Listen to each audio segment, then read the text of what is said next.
하고 춥고 그래서 이런 추운 날씨 속에서도 여기 귀한 청년 형제 자매님들 또 이 자리에 오셔서 함께 찬양 부르고 또 말씀 교제 나누기 위해 이 자리에 함께 하신 걸 보면서 많은 격려가 되고 힘이 되었습니다. 아까 같이 찬양 부르면서 몇 주 전인가 수요 집회 때 이제 학생의 이제 이한주 형제님께서 이제 간증 나누시면서 그 이제 단기 선교 여행을 갔는데 그 찬양의 힘에 대해서 그때 나눠주셨거든요. 그러면서 거기 가서 성도들이 힘있게 정말 진심을 다해서 하나님을 그 찬양하는 그곳에 있는 것만으로 거기 있던 교사 형제 자매님들 또 그 학생들이 큰 그 감동을 받고 또 이렇게 힘을 얻었다 이런 말씀을 이제 간증을 들었는데 청년회 올 때마다 저는 개인적으로 그런 거를 경험하는 것 같아요. 뭔가 그냥 혼자 찬양 듣고 이렇게 부를 때보다 뭔가 여기 와서 같이 이렇게 부르면은 닭살도 좀 돋고 되게 힘이 나고 정말 저도 같이 한 목소리로 찬양 부르는 게 참 얼마나 좋은가. 그래서 찬양의 힘을 참 다시 한번 느끼면서 참 즐겁게 아까 찬양 시간을 가졌습니다. 오늘 이제 함께 나눌 이제 요한계시록 본문은 이제 2장입니다. 그래서 오늘 성경을 좀 이렇게 좀 찾을 거거든요. 그래서 이제 성경을 갖고 계신 분들은 성경을 펼쳐서 같이 이렇게 찾아주시면서 눈으로 따라오면서 이제 같이 이렇게 읽어주시면 훨씬 더 유익한 시간이 되리라 생각을 합니다. 이제 오늘 2장이 이제 본문인데 여기 이제 들어가기 앞서서 그 앞에 이제 1장 한 장 넘기셔서 1장 3절 이거를 이제 우리가 청년회 올 때마다 늘 우리가 기억하면서 말씀 듣고 또 교제하면 좋겠다 생각이 들어요. 1장 3절 한번 한 목소리로 한번 읽어주시면 감사드려요. 한번 읽어볼게요. 요한계시록 1장 3절입니다. 시작. 이 예언의 말씀을 읽는 자와 듣는 자와 그 가운데에 기록한 것을 지키는 자는 복이 있나니 때가 가까움이라. 아멘. 이건 진심으로 저와 또 여러분들이 이 축복의 약속을 우리가 마음으로 믿는 그러니까 저희가 되면 참 좋겠다 생각을 합니다. 믿으시나요? 이 복이 있다라는 것을 믿으시기를 바랍니다. 근데 이제 믿는 만큼 자주 많이 읽진 않죠, 그렇죠? 근데 우리가 이 복을 정말 믿는다면은 많이 읽고 또 깊이 연구하는 그런 또 우리가 노력을 할 것 같습니다. 그래서 우리가 이제 이번 학기에 요한계시록 우리가 다 같이 공부하고 말씀을 나누잖아요. 그래서 여기 계시는 성도님들, 청년 여러분들 모든 분들께서 이제 이번 학기에 공과나 이거 다 주제가 이제 요한계시록이고 요한계시록을 읽고 듣고 그 가운데 행하는 자는 이제 복이 있다라고 하나님께서 약속을 하셨으니까 저는 한번 해보려고요. 이렇게 말씀하신 대로 부지런히 또 읽고 듣고 또 여기서 말씀하시는 것들을 내가 순종할 것이 있다면은 순종할 때 하나님이 약속하셨잖아요. 복이 있나니 축복의 약속을 주셨다는 것을 우리가 오늘 기억하면서 오늘 말씀 본문 함께 나누면 좋을 것 같습니다. 이제 앞서 이제 1장에서 이제 주님의 영광된 이제 부활하신 우리 주님의 영광의 모습을 사도 요한이 보았습니다. 이제 계시록을 조금 비유를 하자면은 이제 그림책과 같다라고 말할 수 있을 것 같아요. 여기에 요한이 보았다라는 말이 많이 반복이 돼요. 보았다. 그러니까 1차적으로는 이 계시를 받은 사도 요한은 그냥 들은 게 아니라 하나님께서 뭔가를 보여주신 거예요. 이미지, 뭔가 어떤 그림을 보여준 거고 그 본 그림을 글로 써서 우리들에게 전해주고 있는 것이죠. 이거를 우리가 기억하면서 우리 1장에서도 어떤 예수님의 모습이 나오잖아요. 그렇죠? 모습이 주님의 아름다운 영광된 모습이 이 그림으로 이렇게 이미지로 이렇게 묘사가 되는데 이걸 이제 다 그냥 문자 그대로 이렇게 이해하면 조금 이상한 모습이 되지만은 하지만 그런 모습으로 요한에게 보여주신 목적이 있다라고 생각을 합니다. 그거는 이제 저도 100% 완전한 답을 갖고 있는 것은 아닙니다만 이제 쭉 말씀을 읽어가다 보면은 이 편지를 받고 있는 많은 교회들이 고난 중에 있었다는 것을 알게 돼요. 고난. 그래서 이제 뭐 요한계시록뿐만 아니라 많은 서신서 그리고 신약 성경의 이런 책들이 이것을 읽고 있는 사람들이 고난 속에 있었다라는 걸 기억하는 게 굉장히 도움이 되는데 특별히 요한계시록도 그래요. 그래서 이걸 받고 있는 사람들이 어떤 고난 속에 있었는가, 이 고난이 있는 성도들에게 왜 우리 주님은 요한을 통해서 이와 같은 계시를, 이와 같은 환상을, 이와 같은 말씀을 보여주시고 있는가라는 것을 우리가 질문해 본다면 많은 유익이 되리라 생각을 합니다. 그래서 이 주님의 이미지는 1장에 나왔던 이미지는 이제 오늘부터 살펴보게 될 요한계시록 2장과 3장에 나오는 7교회의 편지들 가장 서두에 처음 부분에 이 주님의 1장에 나온 묘사들이 조금씩 나오고 있어요.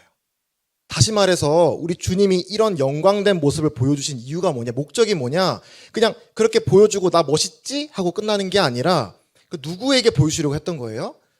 교회에게, 우리 성도들에게 보여지고 우리가 깨달아지고 그 주님을 바라보고 아, 주님은 이런 분이지 라고 깨닫고 힘을 얻는 거, 그게 우리 주님이 그 영광을 나타내신 목적이다라는 것을 우리는 볼 수 있습니다. 그래서 여기 나오는 이 교회들뿐만 아니라 7교회이죠. 7 지역교회들인데 이제 역사 속에 있는 모든 교회들, 그리고 동시대에 있는 모든 지역에 있는 교회들에게도 우리가 받을 수 있는 교훈들이 있습니다. 그리고 이 주님의 영광은 우리가 바라볼 수 있는 주님의 영광이기도 한 것이죠. 그래서 이제 계시록에 묘사되는 우리 주님의 영광은 우리의 결핍과 또 우리의 필요를 채우시는 영광이다라는 것을 우리는 살펴볼 수 있었습니다. 그냥 영광이란 단어를 이제 들을 때 우리가 생각하는 그런 뭔가 현란하고 빛나고 뭔가 그냥 현학적인 그런 이미지를 우리는 생각할 수가 있는데, 요한계시록에 나타난 우리 주님의 영광, 딱 바로 봤을 때 이해가 안 될 수는 있지만 이 7 편지들을 우리 살펴보게 되면 이 주님의 영광은 굉장히 우리 현실 삶의 구체적인 지침을 제시하고 또 어떤 우리 성도의 삶의 변화를 촉구하는, 변화를 일으키는 그런 실제적인 영광인 것을 보게 됩니다. 그래서 우리가 이 계시록의 이 전체 메시지를 정말 좀 이렇게 오류일 수도 있습니다만 짧게 그냥 한마디로 이제 요약을 하자면 예수님은 승리하신다는 거예요. 한마디로 요약하면 그리스도는 승리하신다는 거예요. 근데 이 메시지를 누구에게 주고 있느냐? 이 실패인 것 같은 삶의 경험을 겪어가는 성도들에게 주고 있는 겁니다. 그래서 의미가 있는 거예요, 이 계시록이. 주님이 승리자의 모습을 보여주면서 여러분을 이거 함께하고 계신 우리 주님이 이와 같은 영광스러운 모습, 결국은 우리 주님은 승리하실 분이고 승리하신 분인데 이 주님께서 여러분을 잊지 않으셨습니다. 힘내십시오. 이런 격려를 주고 있는 것이 우리 주님의 마음이었고 또 사도를 요한을 통해 주신 계시록의 목적이었다라고 믿습니다.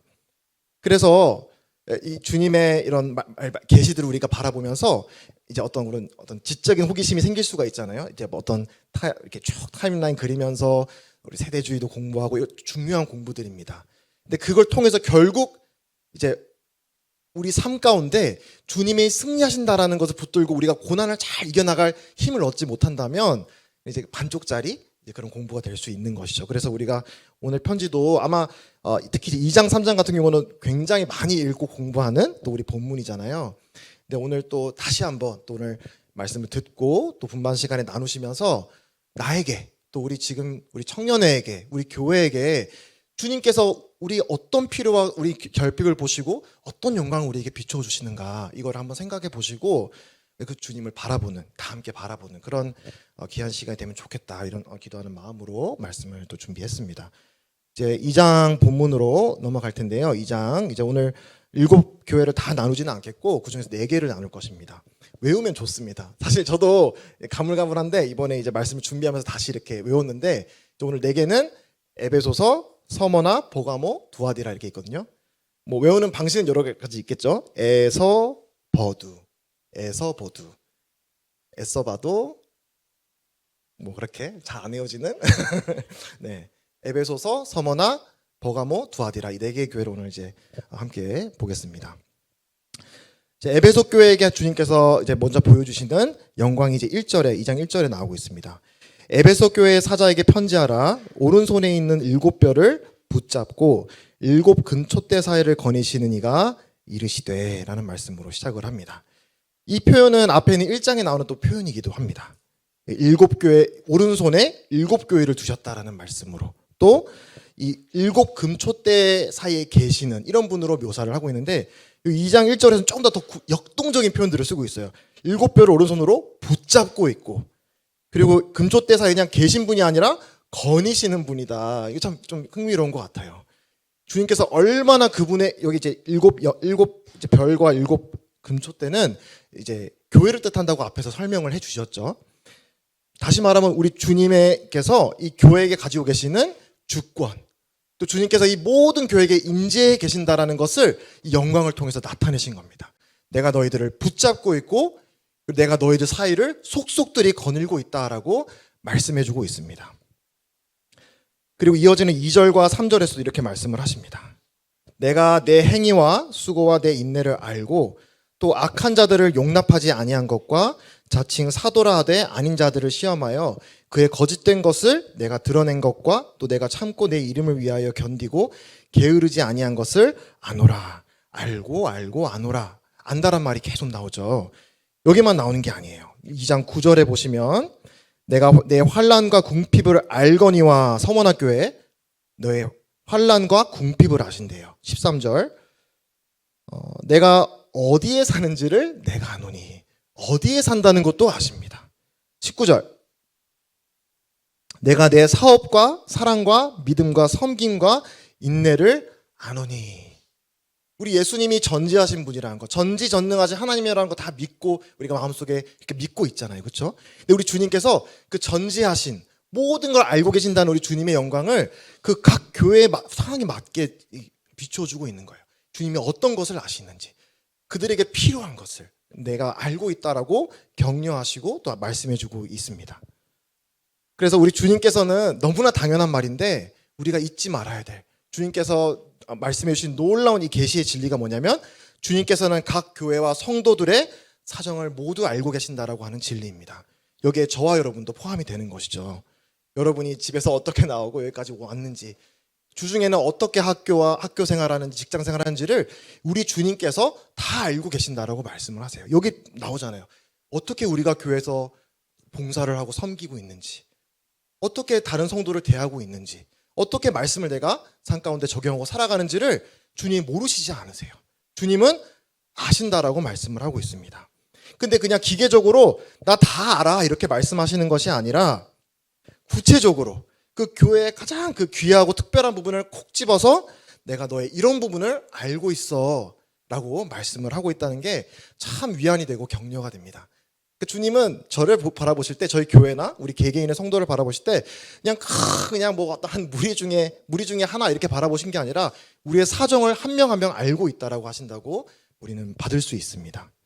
그래서 우리가 크든지 작든지 눈에 보이든지 보이지 않든지 간에 주와 복음을 위해 우리가 수고하고 헌신하는 모든 것들을 주님은 알고 계십니다.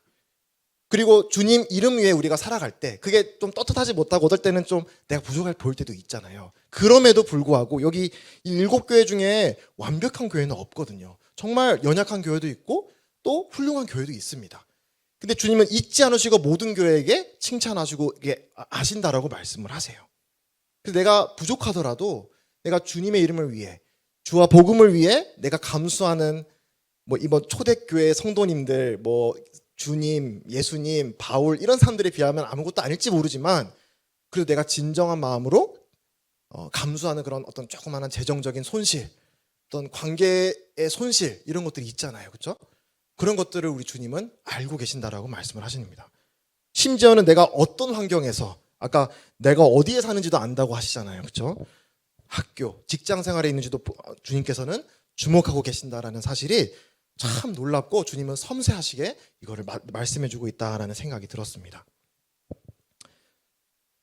그래서 이것은 큰 위로인 동시에 또한 엄중한 경고이기도 합니다. 특별히 에베소 교회에게는 주님께서 너희의 행위를 알고 있다라고 하는 이 말씀은 위로인 동시에 경고이기도 했어요. 그리고 너희의 모든 것, 저와 여러분의 모든 걸 알고 있는 주님의 말씀은 절대적이고 완전하다라는 의미가 되기도 합니다. 나를 잘 알고 있는 분이니까 우리 교회를 가장 잘 아시는 분이기 때문에 그 주님이 주신 솔루션이 완전한 솔루션 아니겠습니까? 그렇죠? 주님이 너가 이게 좀 부족해, 이게 너가 정말 이걸 너가 놓치면 큰 손실이 있을 거라고 말씀하신다면 그게 답인 거잖아요. 그렇죠? 왜? 주님이 다 알고 계시니까 내 상황을, 우리 모든 사람들의 그런 사정을 알고 있기 때문에. 그래서 이제 5절 뒷부분에 그러니까 이어지는 내용이 바로 이제 이 주님의 모든 것을 아신다는 것. 이 회개하지 않으면 내가 너에게 가서 내 촛대를 그 자리에 옮기리라. 우리 잘 알고 있는 에베소가 이 놓쳤던 그 첫사랑, 이거를 말씀하시면서 너가 회개하지 않으면 내가 가서 너의 촛대를 그 자리에 옮기리라. 잘 아시죠? 이 구원을 말씀하시는 게 아닙니다. 그 교회의 간증, 그 교회의 생명력을 말씀하는 거예요. 그래서 이 교회가 우리 개인의 신앙생활뿐만 아니라 이 지역교회의 생명력이 사람의 힘으로 지탱된다고 하는 것은 큰 착각인 것을 우리는 교훈받게 됩니다. 이 에베소 교회에 많은 장점들이 있었습니다. 한번 세어보면은 제가 그 세는 셈법이 맞는지 모르는데 8개가 있었어요. 그 수식어가 너는 내가 이걸 알고 할 때 8개가 있어요. 그 다른 이 나머지 6개 교회보다 가장 많은 장점, 주님께서 칭찬할 점들을 갖고 있던 훌륭한 교회였음에도 불구하고, 그리고 이 에베소 교회는 아주 탁월한 사역자들이 다 거쳐갔어요. 이 에베소서를 쓴 사도 바울도 이 에베소에서 사역을 하였고, 또 사도행전을 보시면은 아굴라와 브리스길라와 같은 훌륭한 부부가 이 교회를 열심히 섬겼습니다. 아볼로도 여기서 말씀을 가르쳤고, 디모데도 이 디모데 전후서를 이제 바울이 기록할 때 디모데가 에베소 교회에서 이제 사역을 하고 있었거든요. 디모데라고 하는 훌륭한 사역자도 이 교회에서 말씀을 전했습니다. 그리고 이 사도 요한도 요한복음, 요한 서신서 이 모든 것들이 에베소 교회에게 전해진 서신이라고 알려져 있거든요. 그래서 이 정말 네노라는 이 목회자들의 리스트를 보면은 와, 정말 최고의 이 혜택을 누렸다고도 할 수 있는 그런 교회였는데 하지만 그런 훌륭한 사역자들이 이 교회를 섬겼다는 사실이 이 교회의 어떤 간증과 생명력을 끝까지 보장해 주지는 못했다라는 것을 배우게 되는 것이죠. 그래서 이 교회의 생명력은 아까 말씀하신 것처럼 그 주인이신 그 주님의 말씀을 듣고 순종하는 데에서 나온다라는 것을 우리는 배우게 됩니다.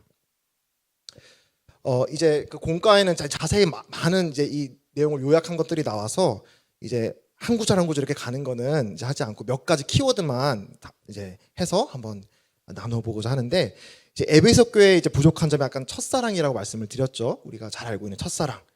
이 첫사랑에 대해서 한번 생각해 보고자 합니다. 아까 말씀드린 대로 8개나 되는 많은 행위들, 인내, 주님을 위해 견디는 그런 훌륭한 장점들이 있었지만, 그런 섬김이 있었지만, 주님께서는 너가 이 처음 사랑을 버렸다라고 말씀을 하십니다. 한번 생각해 보시기 바라요. 이 말씀을 한번 개인적으로 이렇게 많은 섬김이 있는데 처음 사랑에서 떠날 수가 있는 거구나라는 것을 볼 수 있습니다. 그럼 이 첫사랑이 무엇일까? 첫사랑이 무엇인가를 우리가 알아야겠죠, 그렇죠? 근데 제가 이제 이 말씀을 보기로는 이 사랑은 어떤 분들은 처음 이 에베소 교회가 주님 믿고 구원받았을 때 느끼는 뜨거운 감정, 열정 이런 것들을 이제 로 이해하시는 분도 있습니다. 저는 그게 뭐 완전히 틀렸다라고 생각은 하지 않습니다. 그런 주님의 그런 뜨거운 그런 감격, 주님을 향한 애정 이런 것도 소중한 주님 주신 선물 가운데 하나니까요. 근데 이제 그 부분보다는 근데 또 그거에 더해서 또 더 중요한 것들이 이제 있다라고 생각을 하는데, 이 처음 사랑이라고 했을 때, 으뜸된 사랑이라고 했을 때, 이 우리가 느끼는 감정, 애정, 하나님에게 우리에게 주시는 그런 감격 이런 것도 물론 포함이 되지만, 여기서 말씀하시는 바로는 주님을 으뜸으로 여기는 그런 마음의 동기를 말씀하신다고 생각을 합니다. 마음의 동기. 어떤 일을 하든지 간에 주님을 위해서 한다라는 그 마음의 동기, 주님이 으뜸 자리에 두고 그것이 동기가 되어서 뭔가 섬김을 하고 하는 것을 이제 여기서 말씀하신다라고 생각을 해요. 근데 이제 계속 어떤 섬김의 행위는 계속 이제 이어지는데, 이 동기를 잃어버렸다라는 것을 주님이 지적하신 것이 아닌가라고도 이해할 수 있다라고 생각을 합니다.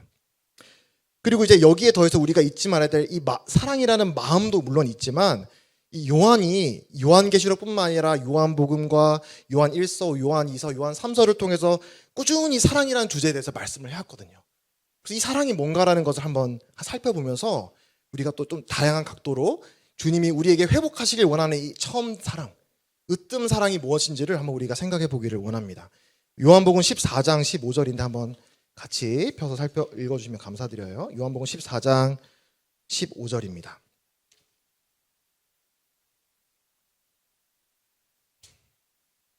제가 읽겠습니다. 너희가 나를 사랑하면 나의 계명을 지키리라. 성경에서는 우리 인간이 하나님을 사랑하라는 말씀 구절이 아예 등장하지 않는 것은 아니지만 굉장히 드물게 등장을 합니다. 보통 사랑의 주체는 하나님이 우리 사람을 사랑하신다는 말씀이 대부분이에요. 그리고 우리가 인간에게 하나님을 사랑해라, 특히 이제 감정적으로 하나님을 사랑해라는 말씀은 찾아보기가 쉽지가 않습니다. 그런데 성경에 그래도 인간이 하나님에게 표현할 수 있는 사랑이 무엇인가를 설명해주는 거듭된 말씀이 뭐냐면, 그냥 어떤 감정이 일으키는 그런 애정, 감격, 그게 사랑이 아니라 여기 뭐라고 적혀있나요? 나의 계명을 지키는 것인 것, 지키는 것. 하나님의 말씀에 순종하는 것이 바로 하나님을 향한 우리의 사랑의 표현의 방식이라고 거듭 말씀해주고 있습니다. 조금 더 뒤에 밑으로 내려가서 23절과 24절 주님이 이렇게 말씀하시죠. 예수께서 대답하여 이르시되 사람이 나를 사랑하면 내 말을 지키리니 내 아버지께서 그를 사랑하신 것이요 우리가 그에게 가서 거처를 구하 함께하리라. 나를 사랑하지 아니하는 자는 내 말을 지키지 아니하나니 너희가 듣는 말은 내 말이 아니요 나를 보내신 아버지의 말씀이니라. 요한일서 2장 3절 5절에서도 비슷한 말씀을 하고 계십니다. 요한일서 2장 3절 5절. 우리가 그의 계명을 지키면 이로써 우리가 그를 아는 줄로 알 것이요 그를 아노라 하고 그의 계명을 지키지 아니하는 자는 거짓말하는 자요 진리가 그 속에 있지 아니하되 누구든지 그의 말씀을 지키는 자는 하나님의 사랑이 참으로 그 속에서 온전하게 되었나니 이로써 우리가 그의 안에 있는 줄을 아노라. 요한이서에도 그 비슷한 말씀이 있습니다. 찾지는 않겠습니다만 다른 성경도 마찬가지고요. 특별히 또 요한 같은 경우는 요한이 말씀을 성경을 기록할 때 감동을 받고 성경 기록할 때 사랑이 뭔가, 특별히 우리가 하나님을 사랑한다라고 했을 때 인간이 하나님에게 표현하는 그 사랑이 뭐냐, 저는 그렇게 많이 오해를 했거든요. 뭔가 그 감정, 그 사랑이 막 충만한 그 감정을 저는 잃어버렸으니까 그 필링을 찾기 위해서 굉장히 부단히 노력했던 기억이 있었는데, 물론 그것도 결과적으로 올 수 있겠죠. 우리가 주님과 동행하는 가운데 나의 실패를 겪고 주님 회복하시면서 그런 감정적으로 주님의 그런 감격을 우리가 느낄 수 있겠습니다만, 성경에서 말씀하고 있는 1차적인 의미, 우리가 사람이 하나님에게 어떻게 사랑을 표현하느냐, 그분의 계명을 지키는 것이라고 분명하게 말씀을 하고 있습니다. 그리고 또 하나, 그럼 하나님의 계명을 지킨다고 해서 그 계명이 무엇인가라는 것을 우리가 살펴볼 텐데, 요한복음 15장 12절입니다. 조금 왔다 갔다 해서 좀 죄송합니다. 양해 바랍니다. 요한복음 15장 12절에 있는 말씀을 보시면은 이 주님을 사랑하는 것이 하나님의 계명을 지키는 것과 연결되어 있는 것과 마찬가지로 우리 주님을 사랑하는 것이 우리 옆에 있는 형제 자매를 사랑하는 것과 완전 직결된 문제라는 구절이 또 나옵니다. 요한복음 15장 12절이었죠. 내 계명은 곧 내가 너희를 사랑한 것 같이 너희도 사랑하라 하는 이것이니라. 요한일서 4장 20절. 누구든지 하나님을 사랑하노라 하고 그 형제를 미워하면 이는 거짓말하는 자니 보는 바 그 형제를 사랑하지 아니하는 자는 보지 못하는 하나님을 사랑할 수 없느니라. 그래서 우리는 이제 이렇게 이해할 수 있을 것 같습니다. 성경에서 이렇게 말씀하시죠. 우리가 주님을 사랑하는 것, 우리가 하나님을 사랑하는 것은 그분의 말씀을 존중히 여기고 순종하는 것. 그 하나님의 계명이 어떻게 요약되느냐? 내가 너를 사랑한 것 같이 너 형제를 사랑하라는 것이 우리 주님의 계명이다. 너가 하나님을 사랑하노라라고 말을 하면서 형제를 미워하고 용서하지 아니하고 악한 쓴뿌리를 품고 있다면, 그리고 마땅히 그 사람의 필요를 보면서 부족함을 보면서 내가 채워줄 생각을 하지 않고 비판하고 정죄하고 그 사람과 함께하지 않으려고 하는 그런 안 좋은 마음을 갖고 있고 그 사랑을 나타내지 않는 삶을 살고 있다라면 너 입으로 하나님을 사랑한다라고 말하는 것은 거짓말하는 거다라고 아주 강하게 책망하고 있습니다. 저는 이 말씀 보면은 이제 이렇게 오잖아요. 그럼 이 말씀은 못 지나가요. 이렇게 해결 안 되는 부분들이 있거든요. 저도 안 되는 게 있어요. 제가 아마 주님 만날 때까지 계속 풀어야 되는 어떤 관계, 그런 게 있거든요. 근데 이 말씀을 부딪히면은, 이 말씀을 딱 도달하면은 이게 너무 양심에 찔리는 거예요. 그렇죠? 하나님을 사랑한다라고 하면서 형제를 미워하면 그건 이제 거짓말하는 것이다. 근데 여기서 하나님께서 우리에게 나타내신 사랑, 또 여기서 말씀하시는 사랑, 요한일서의 곳곳에 나오는, 요한복음에도 나오는 그 사랑이 무엇인가라면은 여기도 마찬가지로 감정적인 사랑이 아닙니다. 그 형제를 볼 때, 그 자매님을 볼 때 막 좋은 막 애정이 막 생기는 그걸 말씀한다기보다는 내 이익을 내려놓고 내 이익에 어떤 손해가 끼치더라도 그 다른 사람의 필요를 보고 그것을 채워주는 행위, 그게 성경에서 말하는 사랑이에요. 아가페 사랑. 이제 막 감정이 드는 거는 부차적인 문제이고, 내가 그 사람의 부족한 부분, 내가 좀 도와줘야 될 부분이 내가 보이는데 그것을 내가 나의 시간과 이런 에너지가 거기에 소요가 될 게 아니겠어요, 그렇죠? 근데 그걸 감수하고 그 사람의 필요를 채워주는 거. 아까 어떤 게 동기가 되어서 하나님이 나에게 주신 그 사랑이 동기가 되어서 여기서 말하는 게 바로 이 처음 사랑의 또 큰 의미가 아닌가라고 생각을 합니다. 그래서 저는 이제 개인적으로 제가 이런 경험이 있다 보니 또 여기 혹시 계신 청년 성도 형제 자매님들께서도 혹시 나에게 상처를 준 그런 다른 성도 형제 자매 중에 뭐 용서가 잘 안 된다거나 그 사람을 사랑하는 게 참 어렵다라고 생각되는 분이 있다라고 한다면, 오늘 이제 계시록 2장에서 본 처음 사랑, 여기서 무관하지 않다라는 거예요. 그런 문제들이 그냥 꼭 어떤 감정이 막 주님 막 감정이 많다고 해서 그게 처음 사랑이 있는 것이 아니라, 아까 말씀드린 것 같이 하나님의 말씀의 계명을 순종하는 거. 어떤 계명? 형제자매, 주님께서 저를 사랑했듯이 내가 다른 사람을 사랑하는 거.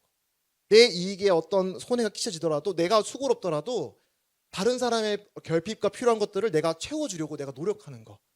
주님의 사랑이 동기가 되어서, 그게 바로 하나님께서 우리에게 명하시는 그 사랑이 아닌가라고 생각을 합니다. 그래서 이 에베소 교회 이야기들 다시 한번 우리가 생각해 본다면, 그럴 수 있겠다 생각이 들어요. 교회의 각 지체가 이렇게 서로의 단절의 사회잖아요.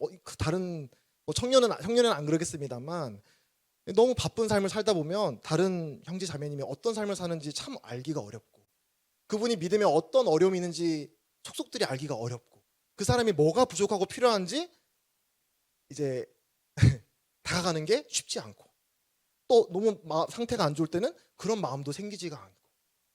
그런데 교회의 이런 연중 행사들은 계속 돌아가는 거예요. 뭔가 열심히 뭔가 이렇게 행사는 있습니다. 행사는 있고 모임은 있고 어떤 연말보고에 찍히는 숫자들도 있고, 뭔가 이렇게 여러 실적들은 이렇게 탁탁탁 문자로 찍히는데 거기에 알맹이가 빠져 있다고 하는 거예요. 다른 성도의 이런 필요와 이런 것들을 내가 돌아볼 마음을 갖지 않는다라고 한다면, 하나님의 우리를 향한 사랑이 동기가 되어서 다른 형제의 그런 어려움을 내가 도와줄 생각을 하지 않는다면, 그럼 여기 에베소 교회가 겪었던 것처럼 처음 사랑을 잃은 교회가 우리도 될 수 있다라고 말씀해주고 있다 생각을 합니다. 그리고 이제 첫사랑의 또 다른 측면이 이제 6절에 나온다고 생각을 합니다. 요한계시록 2장 6절에 보시면은, 오직 너에게 이것이 있으니 내가 니골라당의 행위를 미워하는도다. 나도 이것을 미워하노라. 사랑이란 단어가 나왔는데 그 같은 본문에 미워한다는 말도 나와요. 사랑은 모든 걸 다 그냥 분별 없이 받아들이는 게 사랑이 아니라는 걸 우리가 알 수 있어요. 미워해야 될 거를 미워하는 것도 이 하나님의 사랑 안에 거하는 것입니다. 여기에 특별히 니골라당의 행위를 그들이 받아들이지 사랑하지 않았다고 말해요. 미워했다고, 배척했다고. 그리고 우리 주님께서도 이걸 미워한다라고 말씀을 하십니다. 이제 니골라당의 행위, 이 니골라당의 교훈이 뭔지 이제 뒤에도 나오는데, 이제 버가모 교회에서는 이거를 받아들였어요. 이제 잘못한 거죠. 그래서 이 니골라당의 교훈을 받아들이고 우상의 제물과 행음에 빠졌다라고 지적하고 있는데, 이제 감사합니다. 이제 여기서 에베소 교회 주고 있는 이 첫사랑이라고 하는 말씀을 우리가 사랑이란 말, 이 세상 사람들이 많이 장난을 치거든요. 왜 교회는 사랑이 없냐? 근데 성경에서 분명히 말씀하는 거는 이 진리 가운데 사랑하는 것이고 분별을 가진 사랑을 하는 것이다라는 것을 에베소에 주시는 편지를 통해 다시 한번 우리에게 기억시켜 주시고 있는 것 같습니다. 다음은 이제 서문학교회죠. 서문학교회 8절부터 11절에 나오는 서문학교회에 주시는 이제 편지가 이어집니다. 8절. 처음이요 마지막이요 죽었다가 살아나신 이가 이르시되, 라고 말씀을 하십니다. 여기에 우리 주님께서 서문학교에게 주고 계시는 그분의 영광은 부활과 영생의 근원이 되시는 분이다라는 그런 영광을 나타내시고 있습니다. 10절. 극심한 고난 속 성도들에게 주신 약속인데, 너는 장차 받을 고난을 두려워하지 말라. 볼지어다 마귀가 장차 너희 가운데에서 몇 사람을 오게 던져 시험을 받게 하리니 너희가 10일 동안 환난을 받으리라. 너가 죽도록 충성하라. 그리하면 내가 생명의 관을 너에게 주리라. 서문학교에는 이제 딱 이제 묘사하는 그 이제 형용사를 붙인다면 고난받는 교회였습니다. 고난받는 교회. 다른 교회들이 다 고난 속에 있었지만 특별히 서문학교에는 큰 고난 가운데 있었던 것으로 보입니다. 그 교회에게 주님께서 주신 위로가 바로 이와 같은 영광, 이와 같은 말씀이신데 여기서 참 제가 재밌다라고 생각이 들었던 거는 어떻게 그 어려운 상황을 잘 회피해 나갈까 이거를 말씀해 주시는 것이 아니라 그 상황을 피하지 말고 인내해야 되는 이유. 하나님께서 주님의 복음 때문에 내가 겪어야 되는 그런 어려움, 그런 고난들을 인내할 수 있는 이유에 대해서 우리 주님이 나타내셨어요. 왜?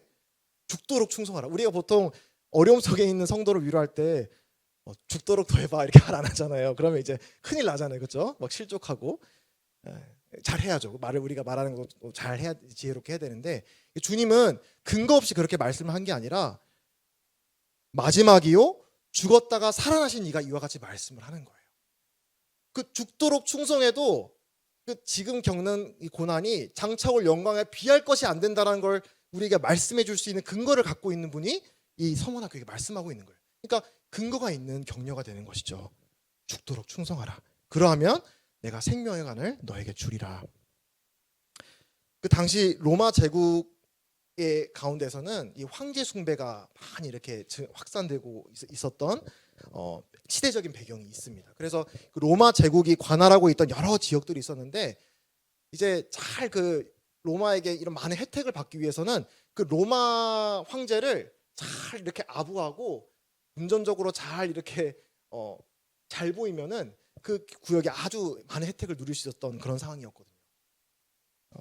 그런데 이제 그런 가운데 황제 숭배에 동참하지 않는 사람들이 있었는데 바로 이제 예수님을 주로 모시는 그와 같은 사람들이 여기에 함께하지 않았던 것입니다. 근데 이 황제 숭배가 별다른 게 아니었어요. 맨날 뭐 이렇게 황제 숭배, 황제 앞에서 뭐 이렇게 절해라 이런 걸 하라고 한 게 아니라 세금 잘 내면 됐고요. 그리고 1년에 한 번, 1년에 딱 한 번 정도 그 이제 분향 그 로마 황제를 모시는 분향이 있는데 그 여러 지역에 그 분향에 와서 딱 한마디 하면 돼요. 시저는 주님이십니다라고 한마디 하면 됩니다. 세금 잘 내고 시저는 주님이십니다 한마디 하면은 그럼 그 로마 황제에 대한 충성을 인정받게 됩니다. 근데 이 그리스도인들이 왜 핍박을 받았느냐? 그 가이사는 주님이십니다, 시저는 주님이십니다라고 말을 안 한 거예요. 나의 예배의 대상은 로마 황제가 아니라 오직 나를 구원하신 주 예수 그리스도뿐이다라고 하면서 그것을 거절한 것입니다. 그래서 많은 핍박을 겪었던 것입니다.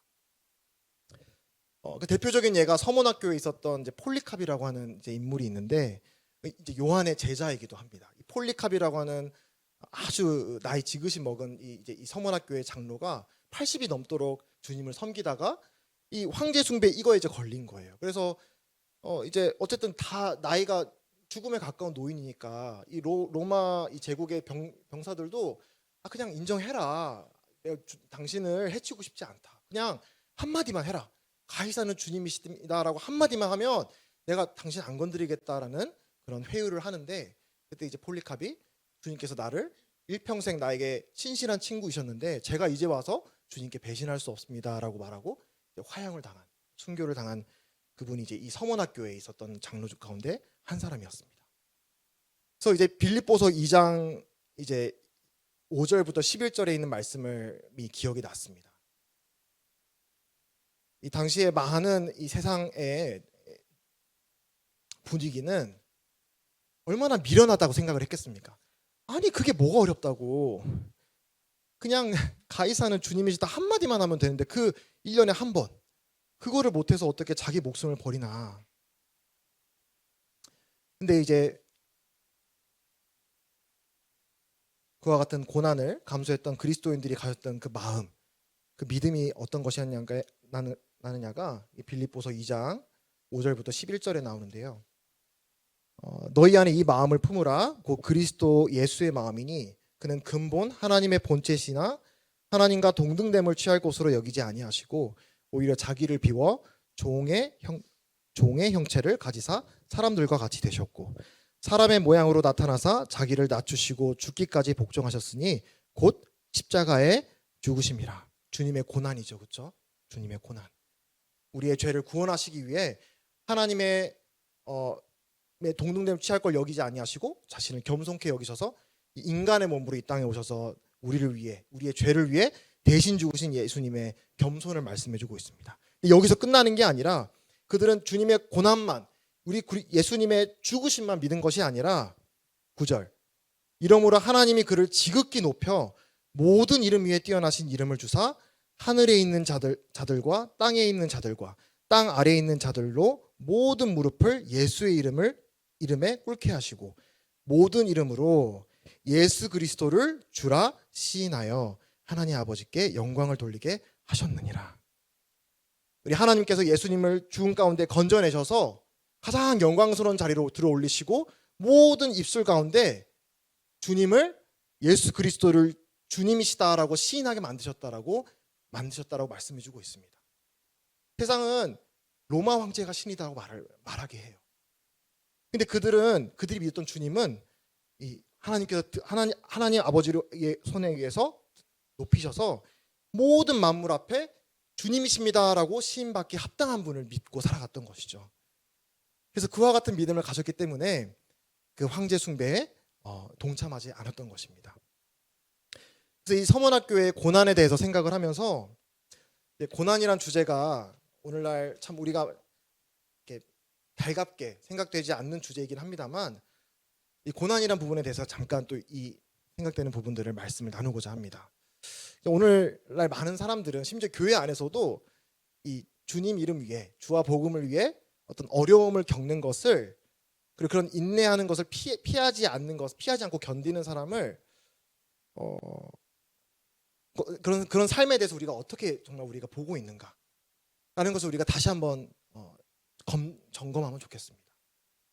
이 지혜라는 말, 제가 참 어떻게 보면은 잘 우리가 주의를 기울여서 써야 되는 말인 것 같은데 지혜롭게 해, 뱀같이 지혜롭게라고 하면서 뭔가 이렇게 지혜로운 삶이 그런 그런 고난을 피해가는 삶, 주와 복음을 위해서 기꺼이 어려움을 감수하는 것을 피하는 삶을 그런 지혜라고 저와 여러분이 그렇다는 것이 아니라 그런 잘못된 그런 세속적인 가치관이 언제든지 우리에게 찾아올 수 있다라고 생각을 합니다. 하지만 주님은 분명히 말씀하시기를 성도에게 고난은 마땅히 찾아오는 것이다라고 말씀을 하십니다. 빌립보서 이제 1장 이제 아까 2장을 살펴봤는데 1장 29절에 이렇게 말씀을 하고 있습니다. 성도의 복음에 참여하는 삶에 관하여서 빌립보서 1장 29절 그리스도를 위하여 너에게 은혜를 주신 것은 다만 그를 믿을 뿐 아니라 또한 그를 위하여 고난도 받게 하려 하심이라. 주님을 믿는 것뿐만이 아니라 고난의 삶이 우리 주님께서 뜻하신 바라고 말씀을 하십니다. 베드로전서 2장 21절에서도 베드로도 이렇게 말씀을 하고 있죠. 베드로전서 2장 21절.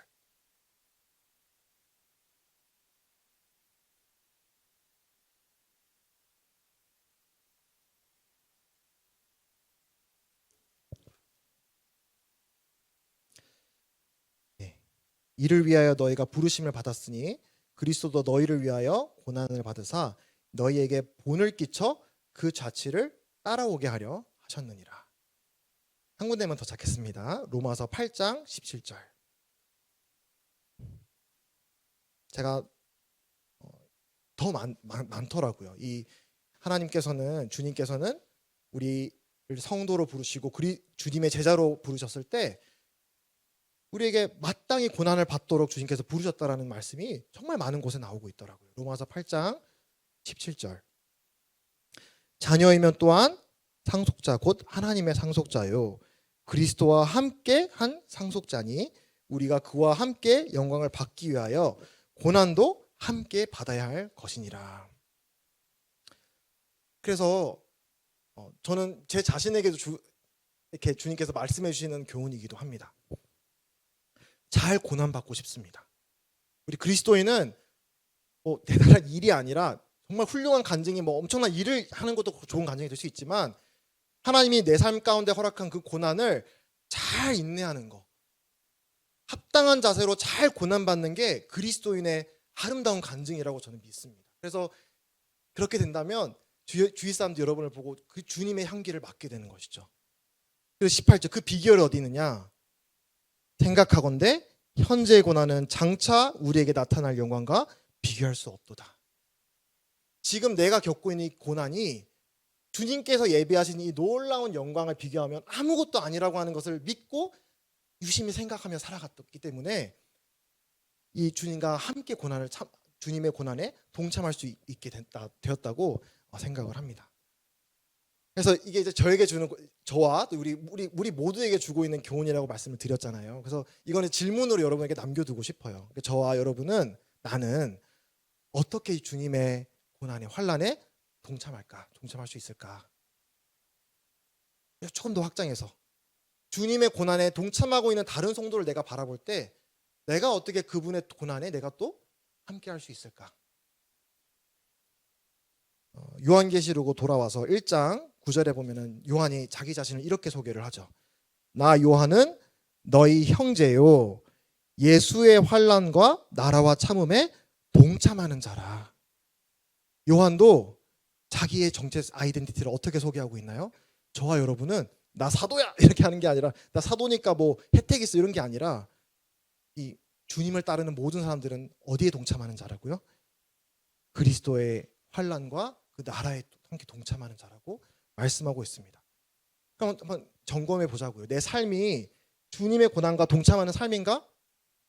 아니라면, 아니면 좀 이런 부분에서 내가 생각되는 게 있다면 한번 나눠보면 좋을 것 같아요. 그리고 한번 주님 앞에서 내가 어떻게 주님의 그런 고난에, 내 삶 가운데, 내 삶의 어떤 맥락 속에서 어떻게 주님의 환난에 동참할 수 있을까, 이런 것들을 생각해 보면 좋겠습니다. 이제 마지막 두 교회가 나왔는데, 두 교회는 이제 하나로 묶어서 설명을 드리고 마무리하도록 하겠습니다. 2장 12절부터 이제 29절까지, 12절부터 17절까지는 버가모 교회, 그리고 18절부터 29절까지는 두아디라 교회가 나옵니다. 이제 엄밀히 말하면 사실 좀 다르긴 한데, 이 두 교회는 이제 진리의 문제, 이 교훈, 가르침의 문제가 있었던 교회로 보입니다. 여기 나오는 표현들이 있거든요. 발람의 교훈, 니골라당의 교훈, 자칭 선지자라 말하는 여자 이세벨, 이런 이제 실제 이름이 이세벨이었는지는 모르겠습니다만 어떤 자기를 선지자라고 말하면서 잘못된 가르침을 퍼뜨리는 선지자가 있었습니다. 그래서 버가모 교회는 조금 더 교훈에 초점이 맞춰져 있습니다. 잘못된 교훈. 그리고 두아디라 교회는 어떤 사람, 영향을 미치는 그 사람에 좀 더 초점을 맞추어서 말씀을 해주고 있는데요. 이제 앞에서 보았던 그 이제 서머나 교회처럼 교회를 무너뜨리고 우리의 믿음을 시험하고 이 환난을 잘 넘기지 못하게 만든 이런 공격이 외부로부터 올 수도 있지만, 이 버가모 교회와 두아디라 교회를 보게 될 때는 내부에서 일어날 수 있다라는 것을 우리가 보게 됩니다. 그래서 이 교묘한 말로 현혹하는 그런 세속적인 교훈, 그 결과 이 교회가 우상 숭배와 성적인 타락에 빠졌다라는 것을 우리가 보게 됩니다. 이제 버가모 교회는 이제 타협하는 교회라고 말할 수 있을 것 같아요. 타협하는 교회, 버가모 교회. 이제 공가에 잘 나와 있습니다. 한번 안 읽어보신 분들은 꼭 읽어보세요. 여기에 황제 숭배의 중심지가 바로 이 버가모였습니다. 그래서 이제 여기에 사탄의 권자라고 하는 표현이 나오는데, 이 계시록이 기록된 실제 그 당시에 이 버가모 지역에는 실제로 이제 이 보좌, 큰 권자 모양의 신전이 있었습니다. 근데 그 신전을 누구를 모시는 신전이었냐면 이제 구원자 제우스를 모시는 신전이 있었어요. 그래서 이후에 독일에서 학자들이 다 그거를 벽돌을 빼가지고 그대로 그 베를린 지금 버가모 박물관에다가 이제 복원을 시켜놨습니다. 혹시 기회가 되시면 사진을 찾아보면 와 진짜 의자처럼 생겼네 이렇게 보실 수 있어요. 제우스는 이방신 가운데 으뜸이잖아요, 그렇죠? 하나님이 그 하늘에서 바라보실 때 그 제우스를 섬기는 그 큰 신전이 마치 사탄의 권자같이 보였다라고 말씀을 하고 있는 것이죠. 그래서 이 우상 숭배와 행음에 따라가는, 타협하는 그와 같은 상태에 빠져있던 교회가 바로 버가모 교회였습니다. 두아디라 교회는 방만한 교회라고 말할 수 있겠습니다. 방만한 교회. 특히 이제 좀 자유주의 신학이란 말 들어보셨나요? 자유주의 신학? 예, 영지주의란 말. 그러니까 우리 구원받고 난 이제 어떻게 살아도 상관없어. 이 영은 아주 고귀하고 좋은 거고 육은 더러운 거야. 그러니까 내가 이 몸으로 짓는 모든 것들은 어차피 없어지고 의미가 없는 거니까 나 예수님 영적으로 잘 믿고 섬기고 내 육신 더러운 육체 이거 없어질 이것들은 그냥 열심히 그냥 내가 원하는 대로 살아도 상관이 없어 라고 말하고 가르쳤던 것이 영지주의였거든요. 그 영지주의가 이제 배경이 돼서 기록된 게 요한복음, 요한선지서 이런 것들이 다 기록이 됐어요. 근데 여기에 이제 이 두아디라 교회가 바로 그와 같은 영지주의에 빠져 있었던 것입니다. 이제 민수기에 보시면은 발람의 교훈이란 말이 나오는데 발람이라는 인물은 이제 민수기에 나오죠. 민수기에 나오는 인물인데 발람은 발락 왕 모압 왕이 이스라엘을 저주해 주시오라고 해서 갔다가 아시죠? 이제 저주하려고 하는데 하나님의 임재하신 것을 보고 저주하지 못해요.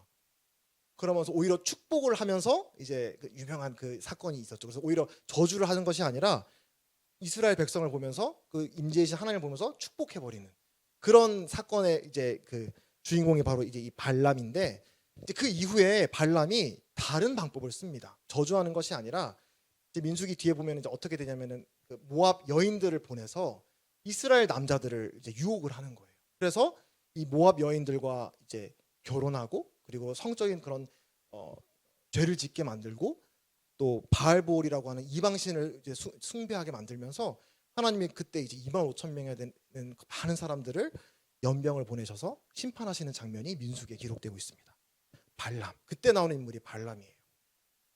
하나님의 백성을 꾀어서 우상 숭배하게 만들고 그리고 행음하게 만들었던 사람. 근데 이와 같은 가르침이 이 니골라당의 교훈이었다라고 말씀을 하고 있어요. 그래서 정확히 이제 이 니골라당의 교훈이 정확히 무엇인지는 알 수는 없지만 분명한 건 이 니골라당의 교훈이라는 것이 들어와서 교묘히 들어와서 이 가르침으로 이제 그리스도인들이 우상 제물을 먹고 행음하는 그런 죄를 범했다고 말씀을 해주고 있어요. 그래서 우리 공과에는 보면 이제 그걸 영적인 간음으로 또 연결을 지어서 설명하고 있습니다. 그들이 하나님이 아닌 다른 신을 쫓아가게 만드는 그런 영적인 간음의 설명으로 말씀을 해주고 있는데 또 실제로 당시에 흔한 이방신의 제사 풍습 가운데 하나는 많은 아이들, 자녀들을 출산하는 그런 다산 그리고 내가 지금 경작하는 땅에 많은 소출을 얻어낼 수 위한 그런 풍요 이런 것들을 기원하기 위해서 진짜 많은 사람들이 했던 풍습이 뭐냐면 그 신전 마을마다 신전이 있습니다. 그 마을마다 신전인데 그 신전 속에 신전에 누가 있냐면 무녀가 있어요. 그리고 그 무녀와 성적인 행위를 행하면서 하나님께서 그 경험을 통해서 우리에게 막 자녀들을 주시고 많은 그 땅의 이런 소출들을 열매 맺게 하신다. 그런 믿음을 가지고 사람들이 살아왔었거든요. 이방신 그 그리스도인들이 살고 있던 그 주변에 있던 이방신을 숨기는 사람들의 삶의 모습들이었습니다.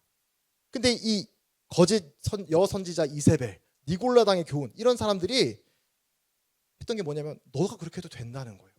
주위에 다 그렇게 하고 있지 않느냐. 너의 그런 지금 현재의 삶을 이 혼란을 잘 지혜롭게 넘기기 위해서는 이런 것들을 해도 괜찮다라고 말을 했던 것입니다. 주변이 다 하니까 너도 해도 돼. 이런 타협을 말씀을 하고 있는 것이죠. 그래서 이 교회에 슬며시 들어오는 그런 타협을 종용하는 모든 세속적인 그런 가치관들을 우리는 이제 이 버가모와 두아디라 교회에 주시는 말씀을 통해서 철저하게 배격해야 된다라고 우리는 교훈받게 됩니다. 주변이 다 하니까 내가 해도 괜찮아라는 것은 없는 것이에요. 너무나 자명하게 내가 지금 현재의 삶을 살아가는데 뭐 학교에서든 직장에서든 주님이 기뻐하지 않는 어떤 것 내가 관여하고 있다라고 한다면 그런 주님이 기뻐하지 않는 것들을 행하면서 또 주님하고 신앙생활도 하고 교회생활도 할 수 있고 이 두 가지 어떻게든 잘 조심조심 양다리를 잘 걸쳐가지고 할 수 있다라고 가르쳤던 게 이 버가모와 두아디라에 들어왔던 이 거짓 교훈의 어떤 요지였습니다. 오늘날 우리에게도 그런 일이 있을 수 있다라고 하는 것이죠. 은혜로 받았으니까 하나님이 용서해 주시니까 내가 이렇게 잠깐 좀 타협하는 거 내가 주님 기뻐하지 않는 거 눈 감아 주시겠지? 이 죄에 대해서 자백하지 않고 넘어가고 그냥 교회 열심히 그냥 봉사하고 섬기면 주님이 그냥 없던 걸로 넘어갈 수 있겠지라는 그와 같은 마음 들 수 있거든요. 근데 주님께서는 16절에 2장 16절 그러므로 회개하라 그리하지 아니하면 내가 너에게 속히 가서 내 입의 검으로 그들과 싸우리라. 내 입의 검으로 그들과 싸우리라. 이 주님의 진리의 말씀을 말씀해 주고 있습니다. 우리의 삶을 재단하는 거는 다른 사람이 어떻게 하느냐가 내 삶을 괜찮아 안 괜찮아를 가늠하는 척도가 되어서는 안 된다라고 하는 것이죠. 나를 평가하고 내가 옳은 길을 가고 있냐 안 가고 있냐라는 것을 온전하게 제시할 수 있는 분은 뭐다? 우리 주님에게서 나오는 진리의 말씀이다라고 분명하게 말씀해 주고 있습니다. 성경이 안 된다고 하면은 안 되는 거예요. 27절 두아디라 교회에게 주시는 경고의 말씀이죠. 그가 철장을 가지고 그들을 다스려 질그릇을 깨뜨린 것 같이 하리라. 나도 내 아버지께 받은 것이 그러하니라. 우리 주님은 공의의 심판주이시다라고 말씀을 해주고 있습니다. 그래서 오늘 이제 에베소 교회, 서머나 교회, 버가모, 두아디라 교회 이 네 개의 교회에 대해서 살펴봤는데 이 교회가 다 어떤 노력을 하면서 주님을 섬기며 살아오는 그런 교회였을 거예요. 그렇게 믿습니다. 주님이 사랑하시는 교회였을 겁니다. 근데 주님이 보셨을 때 칭찬할 점도 있었고 또 부족한 또 이렇게 잘 교정해야 되는 점도 있었을 거라 생각을 합니다. 오늘날 그럼 우리가 이 말씀을 읽을 때 그럼 우리가 어떻게 해야 될까라는 걸 우리 생각해 볼 때 이 교회들에게만 주신 그런 교훈이 아니라 이 말씀은 우리에게 주시는 교훈이다라는 것을 다시 한번 강조해서 말씀드리고자 합니다. 네, 그래서 이어지는 또 분반 시간에 또 내 삶을 또 나누시고 또 신앙생활, 믿음 생활에서 한번 나눠 보시면서 또 혹시 오늘 말씀 본문을 읽어가면서 느낀 점들을 또 잘 나누시고 많은 유익이 있으셨으면 좋겠습니다. 네, 기도하고 마치겠습니다.